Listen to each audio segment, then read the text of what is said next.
This is Democracy Now!, democracynow.org, the War and Peace Report. I'm Amy Goodman with part two of our coverage of the Stephon Clark police killing.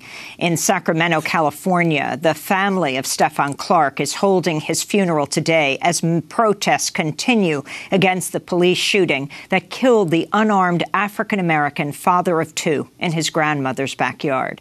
Stephon was shot by Sacramento police 20 times on March 18th. Police first claimed he was holding a gun. They later admitted they only found his cell phone near his body. This is Stephon Clark's grandmother, Sakita Thompson, speaking at a powerful news conference Monday. My grandson was 23 years old. And then now my great-grandbabies don't have their daddy because they didn't even stop. Why did you just shoot him in the arm, shoot him in the leg, send a dog, send a taser? Why? Why? Y'all didn't have to do that. Y'all didn't have to over a cell phone. I just want justice for my grandson, for my daughter. My poor baby's in so much pain. She's in pain, and the brothers, he ain't got but two brothers. Justice. Justice. I want justice for my baby. I want justice for Stephon Clark. Please give us justice. That's Stephon Clark's grandmother, Sakita Thompson. This is California's Attorney General, XAVIER BECERRA, speaking on Tuesday. The California Department of Justice will now step in and provide independent oversight of this investigation into the shooting of Stephon Clark. My team and I at the California Department of Justice will do everything in our power to ensure that this investigation is fair, thorough, and impartial. I also want to thank and respect Chief Hahn for agreeing that the California Department of Justice's involvement in this matter will extend to include a review of the policing policies, procedures, and practices at the Sacramento Police Department. As protests continue over Stephon Clark's killing, his funeral is scheduled to take place today. We'll go now to Sacramento, California, to continue our conversation with Barry Accius, founder of Voice of the Youth in Sacramento. Barry, in part one of this conversation, we talked about what you understood happened on that day. But describe the neighborhood, why at this point, as the family reconstructs what happened, where Stephon was, and how these police officers came to kill him in a hail of 20 bullets. Well, the unfortunate thing about this community, though it's resilient and rich in spirit, there's no opportunity there. There's nothing. There's nothing that you can grab. I mean, you have a liquor store, you have a bunch of churches. You have about 20 churches on one street, and you don't have one thing that's culturally relevant as far as the majority of that community, black residents. There is nothing that resonates except a major community center, which is decent. But across the freeway, you have a place called Delta Shore that's striving, that shows opportunity. So in that moment, when you're looking at this place and how dark it was, the bad lighting in this community, the fact that individuals the police officers who know that they're coming into a neighborhood that's overly policed and a neighborhood that has some kind of different criminal activity, it was like they just was headhunting.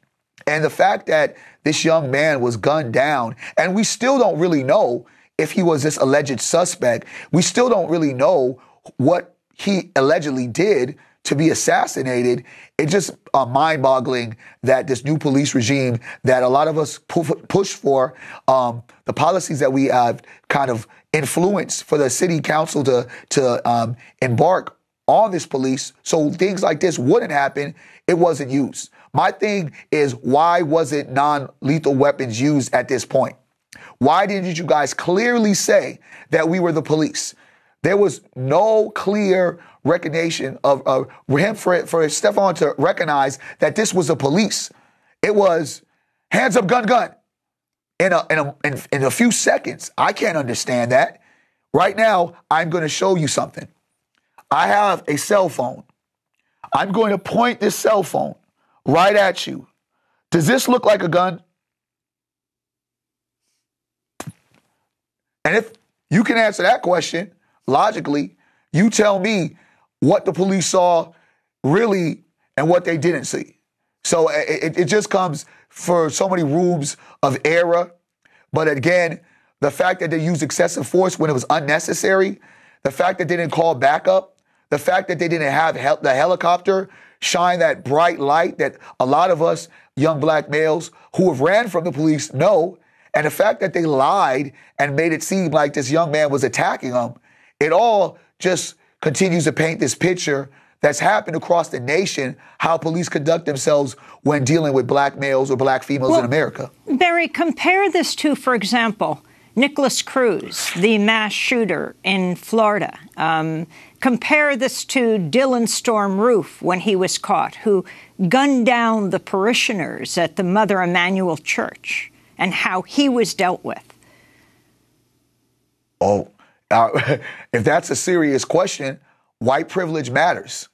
See, here in America, black people have to compromise way too much.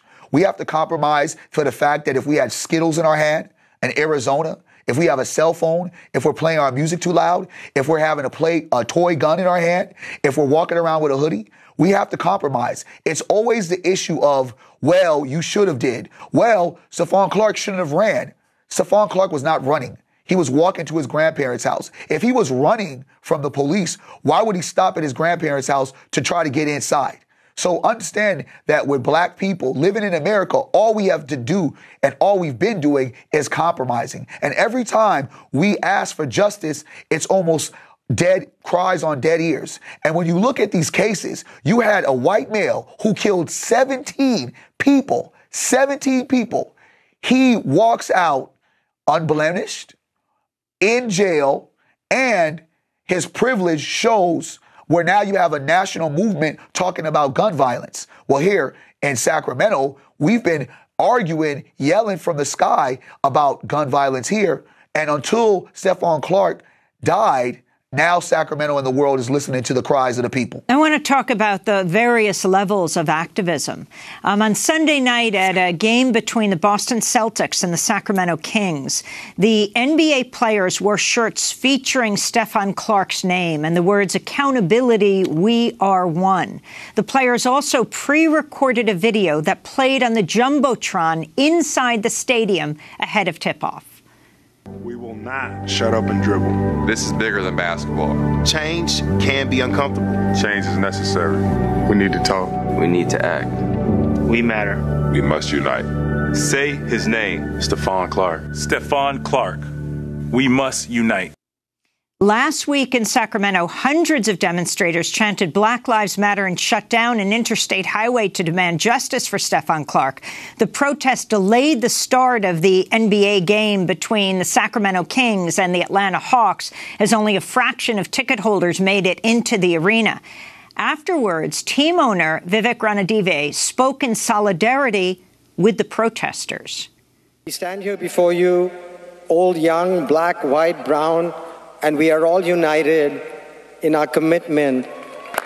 We recognize that it's not just business as usual, and we are going to work really hard to bring everybody together to make the world a better place, starting with our own community. Barry Accius, can you talk about what the solidarity of the Sacramento Kings mean to you? It's also a site of protest as protesters shut down the arena, try to stop people from going in, though there is solidarity expressed from inside by the players. Well, let's be very clear that the only reason why that happened is because we shut down and we made sure that there was going to be business as usual in Sacramento. We inconvenienced folks. Black people have been inconvenienced for years. So what we looked at is one thing that we know we can identify with this world of white supremacy is power, right? If you affect the money, you now have power. So what we decided to do to affect the money. And the funny thing about that story is I was actually asked to come talk to the owner. And the owner asked me, what would you like me to say? I kind of gave him some notes. He put it in his own words. And he said, is this good enough? I said, go ahead, shoot it. And as I watched and I sat and he said those things, I was moved. Then I talked to a few players on the Sacramento Kings, Garrett Temple, Doug Christie, and Vince Carter. And they were all in, understanding that this is bigger than basketball, saying to me that they didn't even want to play. But the fact that now we have this national attention, and now that we also have the Kings that want to support this movement because they recognize, they see that the people will go through such lengths to get justice for unarmed black people that continue to get murdered in America, that we would risk our own lives. We would make sure that folks are uncomfortable. This shows that people are tired. People are tired, not just black people. People are tired of these heinous acts. People are tired of a certain kind of group that walks around that is supposed to protect and serve, getting away with killing people unarmed. So that move was strategic but organic at the same time. The energy of the people, again, showed that if we want change, we must have change with all of us. So Sacramento Kings realized it's going to take all of us. But of course, they had to be persuaded in a little way. So I feel like a little persuasion helped us get to where we're at right now with them. Today is the funeral for Stephon Clark. Yes. This evening, do you have another protest planned at the Golden One Arena? Another game is being played. This is not for play. So for folks to think that we're just playing around and running to the Golden One or going to places and shutting it down because this is something that we like to do. Nobody on the street likes doing this. But nobody on the streets likes being harassed and continue to be targeted, continue to see this abuse nationally. So what we're doing is getting folks who understand that enough's enough. If we are going to talk about equality, we actually want to speak upon equity. What is the equity that black people are getting? Across America, we're being pushed out. Our schools are ran down. Our communities are ran down. We continue to pack these prison cells. We continue to be targeted and we continue to be criminalized. We are just taking a stand for America, but asking Sacramento to be a part of this change. Sacramento claims to be this progressive city. So as you fight for the dreamers, we're just asking to fight for black lives as much as you fight for anybody else. And if anybody has an issue with that, or is frustrated that we inconvenience them from going to see a basketball game, listen to this. You have two young babies, two young boys that no longer get to have their father ever. And it's not because of his father's fault. It's because the people that say they protect and serve did not protect him, but gave and served him his death sentence on the day, on Sunday night. So when we want to look at things in perspective, we have to also look at the ownership and the accountability that the society has to have as the way they've treated black people historically. So this is the end of the road. Barry, can you talk about Sacramento's district attorney, Anne Marie Schubert, and her record in dealing with police shootings? She's a police protector. She does nothing for the people. She protects police. Simple. That's what she does. She protects police. That's her job. Not protecting the people. Her job is protecting the police. And we will continue to challenge her. We will continue to make her uncomfortable. We are doing everything in our power to make sure she clearly does not get voted back in. This isn't the first high-profile police shooting of an African-American man in Sacramento. Last year, the 2016 shooting of Joseph Mann. Can you talk about what happened there and what was promised afterwards? Well, what reforms we had was we got a new police chief, which was African-American. They made sure that they got the video tapes out at a quicker time, process that, and as well as what we believed that there would be implementation of making sure that they didn't use lethal weapons, that they would use non-lethal weapons before they even tried to use the lethal weapons. And the thing about it, what we asked for is a stronger police commission, but we got a police commission with no teeth, with no subpoena power. And the fact that our DA continues to hide behind the fact that she protects the police and doesn't really protect the people and doesn't challenge the police, doesn't have police brought up on charges, shows you a higher degree of where we're at. And the simple fact that when we actually talked about the Joseph Mann case and we're looking at it, and the police summers at that particular time kind of was making up a story as if this man was grabbing a knife and attacking police. When the video came out, it showed a totally different scene. And so here we are now. But make note, in 2014, we were talking about the same thing. So this is nothing new. It was just the national moment with Joseph Mann and even a more major moment with Stephon Clark that we're in right now. I wanted to go back to the Sacramento City Council meeting.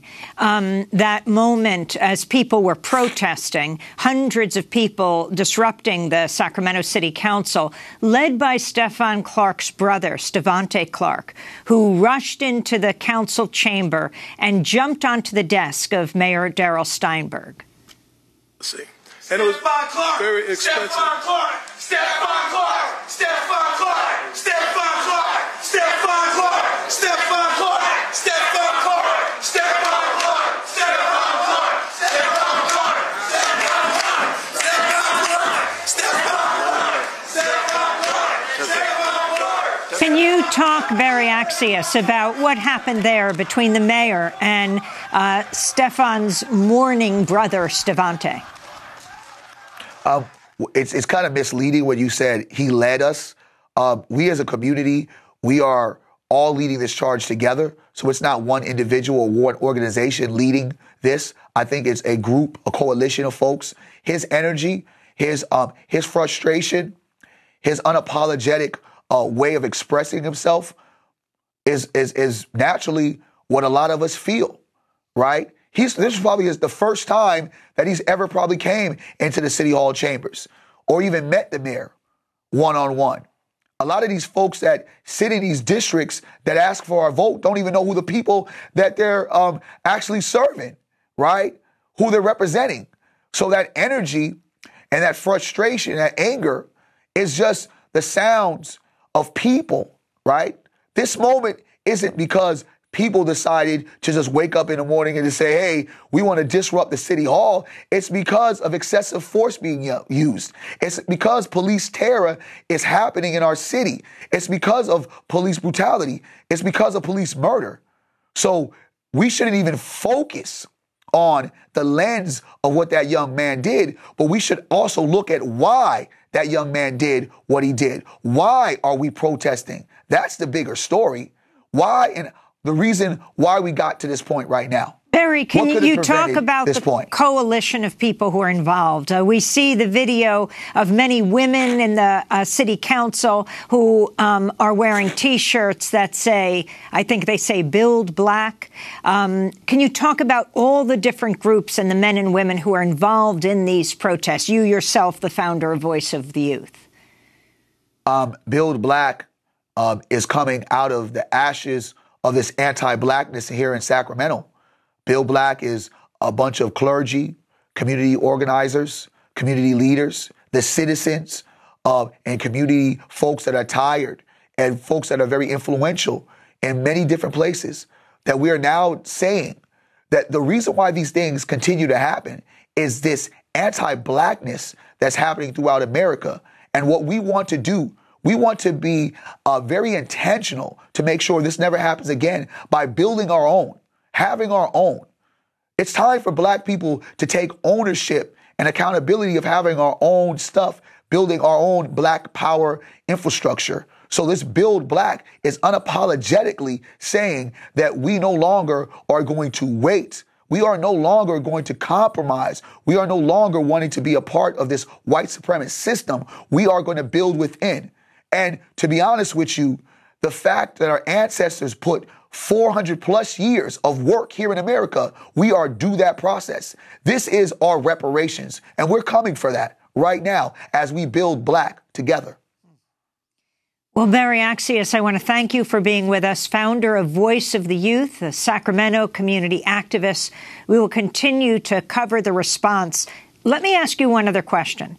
The police chief The police chief, Han, said he wanted to investigate himself why his officers shut off the audio of the video cam after they killed Stefan Clark in a hail of 20 police bullets. That was many days ago he said this. What kind of answers are the community getting about why not only the shutting off of the audio happened, but why Stefan was killed?